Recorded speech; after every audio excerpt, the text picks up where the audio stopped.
it's really the actions of other parts of the world, specifically the economy, the restructuring that Klaus talked about, which is taking place as we speak. It's been happening for a while, but it's accelerated.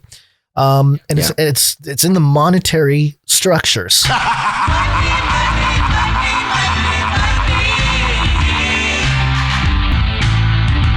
Is this a crypto? Crypto? Do I look like I know what a crypto is?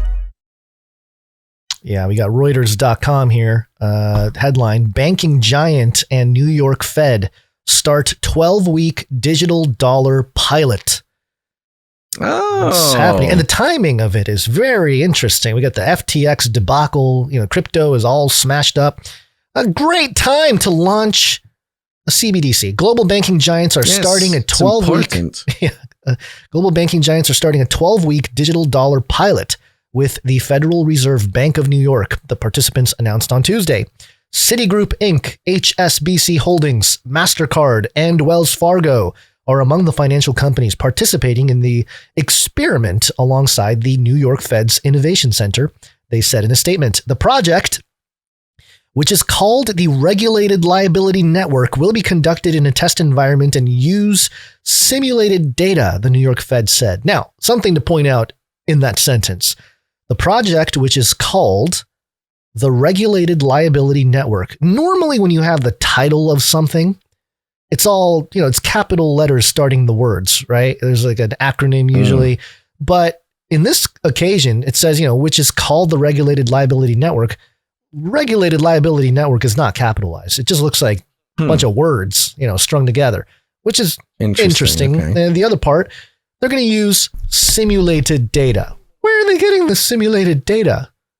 It's almost like they're doing the sentient world simulation that we talked about back in 2012 and maybe our first or second or, first handful of episodes of Canary Cry Radio. So, this is happening. No surprises. It's part of the move towards CBDCs, but that's not all, Basil. I really don't think this is the big one. I think this other thing is the true CBDC test. It's hard to say.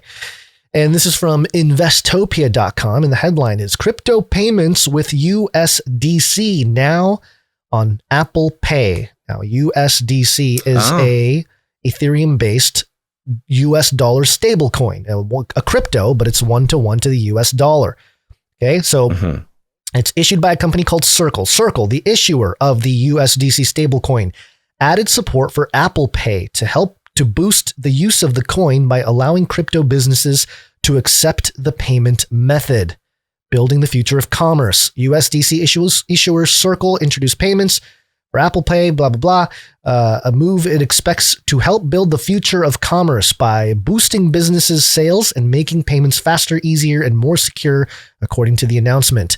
The strategic partnership between crypto behemoth Circle and tech giant Apple will allow payment via Apple's Safari browser or in apps using iPhone, Apple Watch, iPad, and other supported devices. Hence, customers will no longer have to create an account or fill out lengthy forms. And he goes into more detail, but this is big. I think it's bigger than people realize because this is an actual implementation, whereas the other thing is more of like a test from the Fed. The Federal Reserve sort of doing a simulation. This is like, oh no, we're integrating.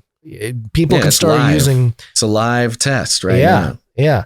And I think what worries me with, I guess the crypto markets are all down anyway, but what worries me is that there is another big stable coin.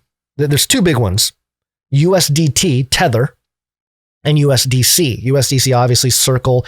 If we look at the history of Circle, just real briefly, it's a peer-to-peer payments technology company founded by Jeremy Allaire and Sean Neville in October of 2013.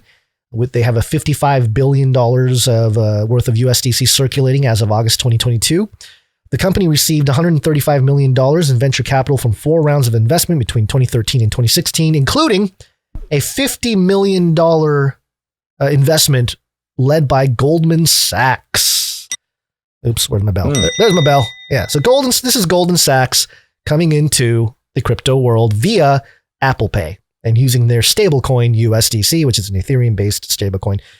Very interesting. I think this is bigger than people realize. This is truly, I think they're preparing USDC to be the CBDC winner in the United States. I know it's a lot of letters and it can be confusing, but it's more or less what I think is going on here in terms of where this is all headed. What do you think, Basil? Do you think this is well, and I think the timing is incredible. Oh, again, it's amazing.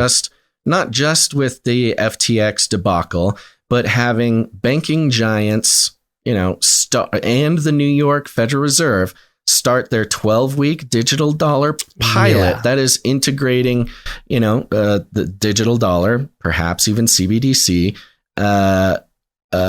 into not just being able to buy your Frappuccino, but banks using it, trading it between each other, putting in the infrastructure. So you have very high level economic placement for digital dollar. At the same time, you have the consumer level, the USDC put on Apple Pay, where, every Apple user can now use stable coins to buy their Frappuccino. At the same time that you have the G20 Indonesia health minister pushing the digital health certificates, as we saw the big worry about things like, international databases of health certificates, is the control of economics attached to that. Yeah. And the Indonesia health minister directly compared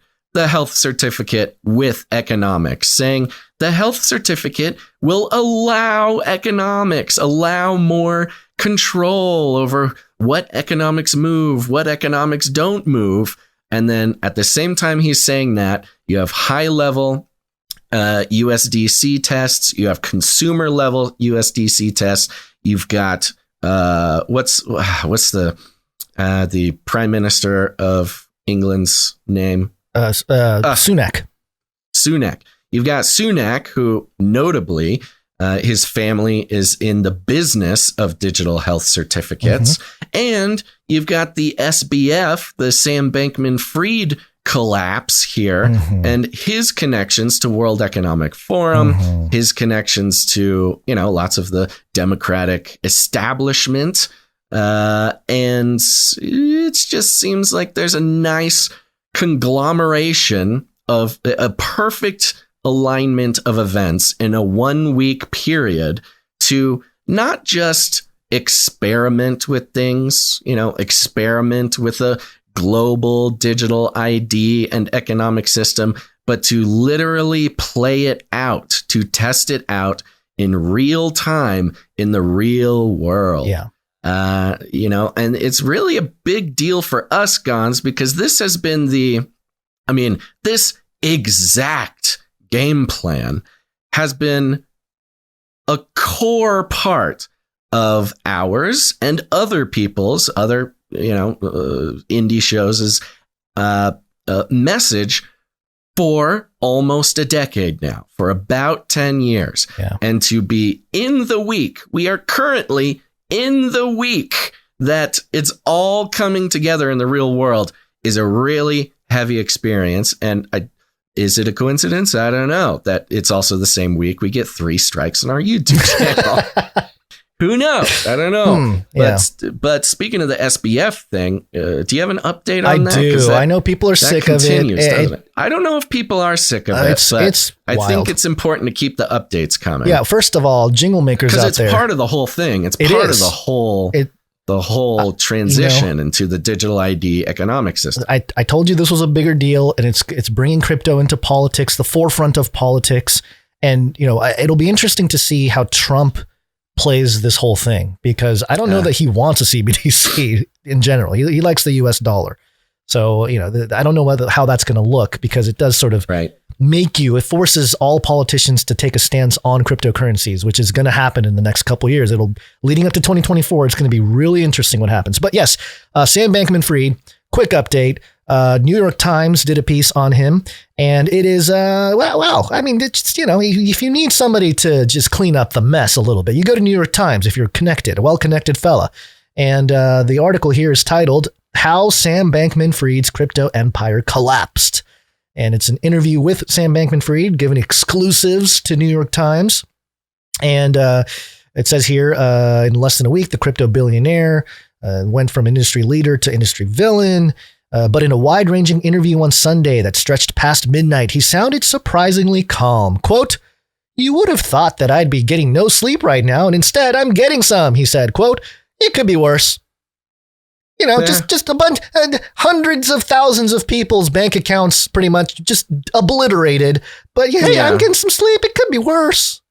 Yeah, allegations of fraud and crime and I think it's more than allegations. There's quite a bit of evidence out there. Sure, no, I'm just saying, he's living in a world where he is a public enemy number one. Yeah, it's as crazy. As far as a lot of outlets are concerned, and he's sleeping good. He's sleeping well. That's nice. It gets even more infuriating as you go through this article. I got some highlights here. Mr. Bankman-Fried, who is based in the Bahamas, declined to comment on his current location, citing safety concerns. Lawyers for FTX and Mr. Bankman-Fried did not respond to requests for comment on that regard. So, okay, citing safety concerns. Yeah. When you steal people's money, like a lot of people's money, you should be concerned about your safety. I'm sorry, but if you're gonna do something like that, yeah, of course. Despite the billions that venture capital firms put into the company, FTX had none of those outside investors on its board. In the Bahamas, Mr. Bankman-Fried led a sometimes cloistered existence surrounded by a small coterie of colleagues, some of whom were in romantic relationships with other FTX employees, according to 4 people familiar with the matter. He and his top lieutenants lived together in a penthouse in Albany, a 600-acre oceanside resort on the island of New Providence in the Bahamas. So you get an idea of, what kind of life he was leading while stealing everybody's money there. Right. Continue on. I'm going to skip a bunch of paragraphs here and get to some more stuff towards the bottom. Even as he kept hiring down, Mr. Bankman-Fried built an ambitious philanthropic operation, investing in dozens of other crypto companies, bought stock in the trading firm Robinhood, donated to political campaigns, gave media interviews, and offered Elon Musk billions of dollars to help finance the mogul's Twitter takeover.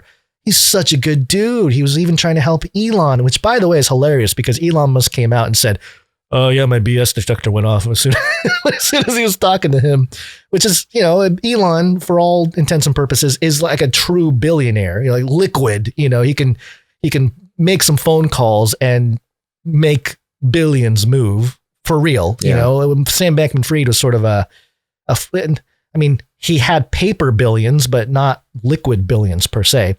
And then Mr. Bankman-Fried said he wished, quote, "we'd bitten off a lot less. The venture stuff was probably not really worth it given the attention that it took," he said, referring to his investments in other companies. Okay, so a little bit of apologies. I'm sorry, which, by the way, was hilarious. People making edits of South Park, the Fed 2008 crash, I'm sorry montage. I don't know if you saw that, Basil, but it's pretty funny. No, I missed it. Okay, around the time the crypto market crashed in spring, Mrs. Ellison explained. Mrs. Ellison is I believe she was the, was she the lady from Alameda? Not 100% here. Okay. Anyway, explained lenders moved to recall those loans, a person familiar with me, but the funds that Alameda had spent were no longer easily available, so the company used FTX customer funds to make the payments. Besides her and Mr. Bankman-Fried, she said 2 other people knew about the arrangement, Mr. Singh and Mr. Wang. Okay, now, in the real world, Basil, a company using customer funds to make payments is illegal. But New York Times reports it as like, he did it. They're not denying that he did it, but it doesn't really imply that it's illegal. It's like, okay, New York Times. By the way, customer funds in this case, in Sam Bankman-Fried's case, is not just retail, like consumer retail investment. Yeah, it is Ukraine. I know. The country of Ukraine was receiving billions of dollars from the U.S. taxpayers, and lots of that money was stored in FTX, was stored with Sam Bankman-Fried. So the money that's disappeared from FTX includes money to aid Ukraine that went straight to Ukraine. So the money comes from the taxpayers' wallets, goes to Ukraine, goes from Ukraine into FTX, and then Sam Bankman-Fried makes off with that money. We still don't know where it is, but somehow it's all gone. Well, he was hacked. Remember, the hacker took it. Sure. And he's giving a New York Times interview in where they don't even sort of press in on the reality of his crimes. It's a beautiful system we have. I know. Yeah. As FTX has crumbled, Mr. Bankman-Fried has been, quote, working constructively with regulators, bankruptcy officials, and the company to try to do what's best for consumers, he said on Sunday. Sure. In the interview, Mr. Bankman-Fried declined to discuss the prospect of prison time. Quote, people can say all the mean things they want about me online, he said. Quote, in the end, what's going to matter to me is what I've done and what I can do. Now, what you've done, Mr. Sam Bankman-Fried, is illegal. I don't understand how New York Times can print this. This is ridiculous. Okay. He has also found other ways to occupy his time in recent days, playing the video game Storybook Brawl, though less than he usually does, he said. Quote, it helps me unwind a bit. He said it clears my mind. Okay, so he's playing video games. I mean, what is going on? Shortly before the interview. Oh, this is where it gets really weird, okay? This is the end of the New York Times article. Shortly before the interview, Mr. Bankman-Fried had posted a cryptic tweet, the word what? Then he had tweeted the letter H. Asked to explain, Mr. Bankman-Fried said he planned to post the letter A and then the letter P. Quote, it's going to be more than one word, he said. Quote, I'm making it up as I go. End quote. So he was planning a series of cryptic tweets? Quote, something like that. But why? Asks New York Times. Quote, I don't know, he said. Quote, I'm improvising. I think it's time. End quote. End of article. What cryptic message is New York Times sending to some elite lizard person with Sam Bankman-Fried, tweeting out these cryptic things? During the interview, he is at the same time he's tweeting a strange series of cryptic tweets during the interview. Yes. And they notice it and they ask him about it at the end of the interview. Yes. And he just kind of sloughs it off. There's no answer. I'm making it up as I go. The cryptic tweet says something like that. It's time. I'm improvising. Yeah. Well, and this cryptic tweet is actually getting a lot of attention. Are you going to give us a rundown? Yes, it is. Yes, because the what was tweeted out in the series of tweets was the phrase "what" and then HAPPENED, each its own tweet. What happened? It's the name of Hillary Clinton's book, the post 2016 thing there. Yeah. So that's weird in itself. It's like, okay, all right. Yeah. So he's sort of signaling to Hillary or signaling, I don't know. Or maybe about Hillary. Maybe this is him trying to equate this situation to a post Hillary loss in the elections. Yeah, in conjunction with this, right now trending on Twitter is the word Epstein. Oh boy. And it's everybody talking about Sam Bankman-Fried getting Epsteined. And everybody pointing out the sort of cycle of Sam Bankman-Fried donates to Democrat Party and then U.S. tax dollars going to Ukraine and then Ukraine giving money to Sam Bankman-Fried and then going around in a circle. That money going back to the Democratic Party, going to Biden, to Ukraine, to Sam Bankman-Fried. Oh, you mean it's like a laundry machine going in circles? Is that almost? Some people on Twitter are making allegations that Sam Bankman-Fried was part of the Ukraine war laundering scheme. Such a ludicrous conspiracy theory. Sure. But they are worried about his health and well-being. Oh, yeah. Well, in regards to being Epstein. Okay. I'm glad somebody cares about his safety there. Cryptopolitan.com, SBF clearing his tracks on Twitter, ? Now, this is more of the fringier side of things, although the evidence seems pretty clear to me. So it is a strange series of tweets, but basically, to summarize briefly here, what certain people are suggesting is that there is a bot that counts the number of tweets any account has. And this is not suggestion. This is the tweet counting bot. Yes, journalists. It's mostly used by journalists to see, if any public figures are washing their Twitter account. Right, they're deleting tweets. They're deleting tweets. Right. So what was happening was Sam Bankman-Fried was indeed deleting a tweet from his past Twitter, postings every time he would post another letter of what happened. And what it does is that the bot counter doesn't move. The ticker doesn't move. So there's probably a window or something where you delete it. He's posting a tweet letter by letter for what happened. And as he posts one letter, he's deleting a tweet. Right. That we probably don't know something that's incriminating. I think that people have pointed out that it's sort of evidence. Yeah, the people have pointed out that it's stuff that can incriminate him, which of course, which you can't really scrub from the internet. But yeah, Sam Bankman-Fried's one of these guys. He's got his own bot army, on Twitter and stuff. He's pulling this maneuver off while he's giving an interview to the New York Times. I know, it's so weird. He's talking about playing video games. So, okay. So, all right. Everyone's on the hunt. Everyone's on the trail. And it's kind of an interesting development of crypto being really brought front and center in the world stage when it comes to all this, all at the same time as, all the economic stuff happening with the CBDCs. The timing is just amazing. But Brian Armstrong, the co-founder of the biggest crypto exchange in America, anyway, Coinbase, said this on Twitter. He said, Twitter has broken just about every piece of this FTX story using blockchain analytics, while New York Times is writing puff pieces on a criminal. Feels like a turning point for citizen journalism and loss of trust in MSN. The currency of trust, Basil. It is going to be very interesting to watch because what this whole SBF thing and the world of crypto and blockchain and immutable ledgers and trustless systems and decentralization, all these buzzwords, and a CEO, like a crypto CEO coming out and more or less calling New York Times, fake news or whatever. I think what we're seeing is a clear distinction of not just a right-left paradigm or a Republican-Democrat type of thing, but a true class warfare. The class warfare has always been happening in the background, but it was never being brought to the forefront. It's always race. It's always these other topics that sort of take the political messaging. But as crypto moves into the center stage of politics and economics and everything, we are really going to see the battle, the tensions between the economic upper class versus the economic middle class and lower class, everybody else, basically.